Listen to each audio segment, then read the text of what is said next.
اللہ کی نشانی میں ایک لمحے کے لیے غور کرنا 70 سال کے ذکر سے زیادہ ثواب کا باعث ہوتا ہے۔ انسان 70 سال تک غاروں میں بیٹھ کر، بیابانوں میں، جنگلوں میں، گھروں میں، مسجدوں میں ذکر کرے تو جو ثواب ملتا ہے وہ اللہ کی نشانیوں میں ایک لمحہ فکر کرنے کی وجہ سے اللہ اسے اجر و ثواب عطا فرماتا ہے۔ اب آپ مجھے بتائیں کہ جب اللہ کی نشانیوں میں ایک لمحہ غور کرنے سے اللہ اتنا اجر و ثواب عطا فرماتا ہے، تو جو اللہ کی نشانیوں کی تعظیم کرتے ہیں، جو اللہ کی نشانیوں کا احترام کرتے ہیں، اللہ ان کو کتنے درجے عطا کرتا ہوگا، اللہ ان کو کتنے مقام اور مرتبے عطا کرتا ہوگا۔ اللہ کی نشانی کیا ہے؟ اللہ کی نشانی یہ ہے کہ جس کو دیکھنے کے بعد، جس کو سننے کے بعد، جس کا ذکر کرنے کے بعد اللہ یاد آ جاتا ہے، اس کو اللہ کی نشانی کہتے ہیں۔ حتیٰ کہ قربانی کے جانوروں کو بھی اللہ کی نشانی کہا گیا ہے۔ اسی طریقے سے مسجدوں کو بھی اللہ کی نشانی کہا گیا ہے۔ اسی طریقے سے ماہ رمضان المبارک کو بھی اللہ کی نشانی کہا گیا ہے۔ اور اللہ تبارک و تعالی ارشاد فرماتا ہے، جو اللہ کی نشانیوں کی تعظیم کرتے ہیں یہ دلوں کے تقوی کی بنیاد پر ہے۔ جن کے دل تقوی کے لیے چن لیے گئے ہیں، جن کے دل تقوی کے لیے منتخب کر لیے گئے ہیں، انہی دلوں کے اندر اللہ کی نشانیوں کا احترام ہوتا ہے، اللہ کی نشانیوں کی تعظیم ہوتی ہے۔ میرے پیارے آقا صلی اللہ تعالی علیہ وسلم کے پیارے دیوانوں، ہر نشانی کا احترام الگ الگ انداز سے کیا جاتا ہے۔ مثال کے طور پر قربانی کے جانوروں کا احترام، چونکہ وہ اللہ کی نشانی ہے تو اس کا احترام یہ ہے کہ اس پر سواری نہ کی جائے۔ اگر آپ نے قربانی کے جانور کو قربانی کی نیت سے خرید لیا ہے، اب آپ اس سے ہل نہیں چلا سکتے، آپ اس پر سواری نہیں کر سکتے۔ اور اگر آپ غنی اور مالدار ہیں تو آپ اگر اس کا دودھ دھو لیں، اس کا دودھ نکال لیں تو آپ اس کو خود استعمال نہیں کر سکتے، بلکہ اس کا احترام یہ ہے کہ آپ کسی مسکین کو، کسی فقیر کو وہ دودھ صدقہ کر دیں۔ یہ اس قربانی کے جانور جو اللہ کی نشانی ہے اس کی تعظیم ہے۔ اب ماہ رمضان شریف بھی اللہ کی نشانی ہے، تو وہ ہمیں نظر تو نہیں آتا کہ اس کو دیکھ کر کھڑے ہو جائیں، وہ ہمیں نظر تو نہیں آتا، اس کے کچھ ہاتھ تو نہیں ہے کہ اس کی دستبوسی کریں۔ تو ماہ رمضان شریف جو اللہ کی نشانی ہے اس کا احترام کیا ہے، اس کی تعظیم کیا ہے؟ تو ہمارے اسلاف فرماتے ہیں ماہ رمضان شریف میں عبادتوں کا اہتمام کیا جائے، یہ اس کی تعظیم ہے۔ گناہوں کو چھوڑ دیا جائے، یہ اس کا احترام ہے۔ میرے آقا مصطفیٰ جان رحمت صلی اللہ تعالی علیہ وسلم جب بھی ماہ رمضان المبارک قریب آتا تو میرے سرکار اپنے صحابہ کو عبادت کا شوق دلانے کے لیے، اپنے صحابہ کو عبادت کا ذوق دلانے کے لیے، اپنے صحابہ کے دل میں عبادت کا جذبہ پیدا کرنے کے لیے آقا کریم رؤوف الرحیم صلی اللہ تعالی علیہ وسلم ان کے درمیان رمضان المبارک کی برکتیں بیان کرتے، رمضان شریف کی فضیلتیں بیان کرتے، رمضان المبارک کی اہمیت بیان کرتے۔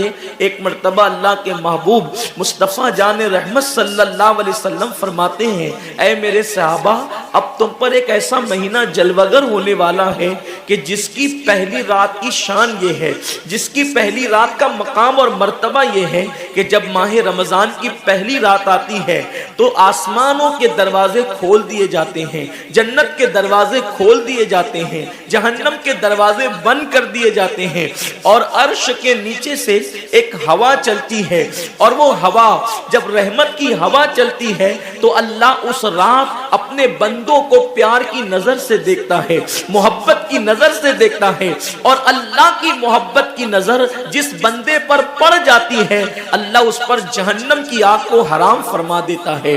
میرے آقا صلی اللہ علیہ وسلم کے دیوانوں، وہ مہینہ آنے والا ہے، وہ رات آنے والی ہے، وہ شب آنے والی ہے جس رات اللہ اپنے اپنے بندوں کو محبت کی نظر سے دیکھے گا، پیار کی نظر سے دیکھے گا، الفت کی نظر سے دیکھے گا۔ میرے پیارے آقا صلی اللہ علیہ وسلم کے پیارے دیوانوں، آپ اندازہ کریں کتنا وہ مقدس بندہ ہے، وہ بندہ مقدر کا سکندر ہے، جس کے وجود پر میرے اللہ کی نگاہ رحمت پڑ جائے، میرے کریم کی نگاہ رحمت پڑ جائے۔ ہم کس کس کی نگاہ کے طالب ہوتے ہیں، ہم کس کس کی توجہ کے طالب ہوتے ہیں۔ ہم سوچتے ہیں کہ پیر صاحب کی نگاہ پڑ جائے گی تو میرا بیڑا پار ہو جائے گا۔ یقیناً پیر صاحب کی نظر بڑی قیمتی ہے، دیوان شاہ بابا کی نظر پڑ جائے گی تو میری تقدیر بدل جائے گی۔ یقیناً اللہ کا ولی بڑی شان والا ہے، غوث پاک کی نظر پڑ جائے گی تو میرا بیڑا پار ہو جائے گا۔ اندازہ تو کریں، جس پر اللہ کی نگاہ رحمت پڑ جائے،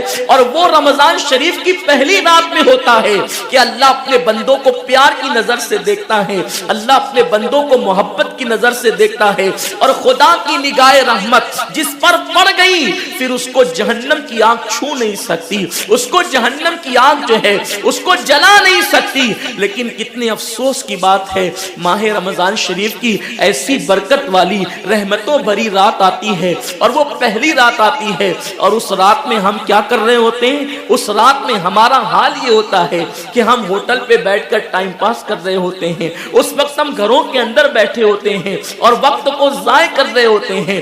اور اب تو حال یہ ہو گیا ہے کہ ساری چیزوں سے تعلق توڑ کر ہم نے سارے رشتے اپنے موبائل سے جوڑ لیے ہیں۔ اس وقت ہمارا سب سے قریبی رشتہ دار اگر کوئی ہے تو وہ اپنا موبائل ہے۔ یہ ہنسنے کی بات نہیں ہے، یہ بہت نقصان کی بات ہے۔ اس قدر قریبی رشتہ، ماں باپ سے بھی زیادہ قریبی رشتہ موبائل سے، باپ سے بھی قریبی رشتہ موبائل سے، بیوی سے بھی زیادہ قریبی رشتہ موبائل سے۔ آپ کہیں گے اتنا قریبی رشتے کی آپ بات کرتے ہیں؟ ہم کہتے ہیں جو جتنا قریبی رشتہ دار ہوتا ہے اس پر توجہ اتنی زیادہ ہوتی ہے، اس سے پیار اتنا زیادہ ہوتا ہے، اس کی طرف توجہ اتنی زیادہ ہوتی ہے، اس سے لگن اتنا زیادہ ہوتا ہے۔ ہماری آنکھ ابھی بستر پر کھلی نہیں ہوتی اور ہم سیدھا ہاتھ اٹھا کر کے آدھی آنکھیں بند ہوتی ہے اور آدھی آنکھیں کھلی ہوتی ہے، اور ہم پہلے اپنے موبائل کی طرف ہاتھ بڑھاتے ہیں۔ کسی کا میسج تو نہیں آیا؟ میرے پیارے آقا صلی اللہ علیہ وسلم کے پیارے دیوانوں، امی کے پاس بیٹھے ہیں پھر بھی موبائل، بیوی کے پاس بیٹھے ہیں پھر بھی موبائل، والد کے پاس بیٹھے ہیں پھر بھی موبائل۔ حد تو یہ ہے کہ مسجدوں کے اندر بیٹھے ہیں پھر بھی موبائل۔ یقیناً اگر کام کے میسیجز ہو اور اگر کام اور ضروری چیز ہو، ٹائم دیکھنا ہو، تو آپ یقیناً موبائل کو ہاتھ میں لیں۔ موبائل کوئی بری چیز نہیں ہے، لیکن انسان کتنا ڈوب گیا، عبادت کا سارا وقت انسان اپنے موبائل پر ضائع کرتا ہے۔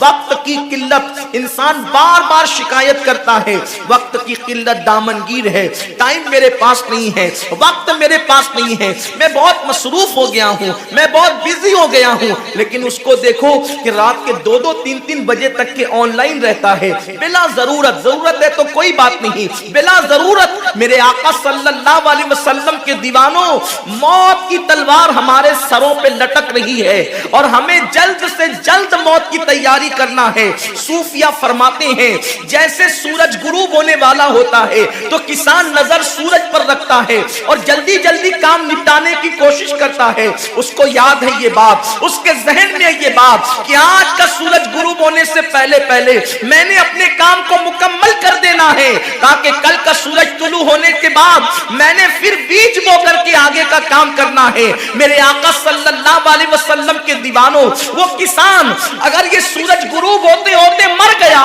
تو کل اس کا کام کوئی اور کر جائے گا، اس کا بیٹا بیج بوئے گا، اس کی بہو بیج بوئے گی، اس کی بیوی بیج بوئے گی، اس کے رشتہ دار بیج بوئیں گے۔ لیکن یاد رکھنا، اگر دنیا کے اندر ہماری زندگی کا سورج غروب ہو گیا تو پھر نیکیوں کا بیج ہماری جگہ کوئی نہیں بو سکتا۔ اللہ رب العزت نے کبھی ماہ رمضان کی شکل میں، کبھی شب برات کی شکل میں، کبھی شب قدر کی شکل میں، کبھی اللہ اکبر ماہ شعبان کی شکل میں، کبھی لیلۃ البراء کی شکل میں، کبھی شب معراج کی شکل میں، کبھی لیلۃ الجمعہ کی شکل میں یہ حسین قیمتی لمحات ہمیں اس لیے عطا فرمائے ہیں کہ میرے بندے، اگر تو گناہوں کے اندر ڈوب گیا ہے، یہ مخصوص راتیں تجھے دے رہا ہوں، مخصوص دن تجھے دے رہا ہوں، ان ان راتوں میں میری عبادت کر لے، ان دنوں میں میری عبادت کر کے مجھے راضی کر لے، تاکہ میں تیری مغفرت کر دوں. اور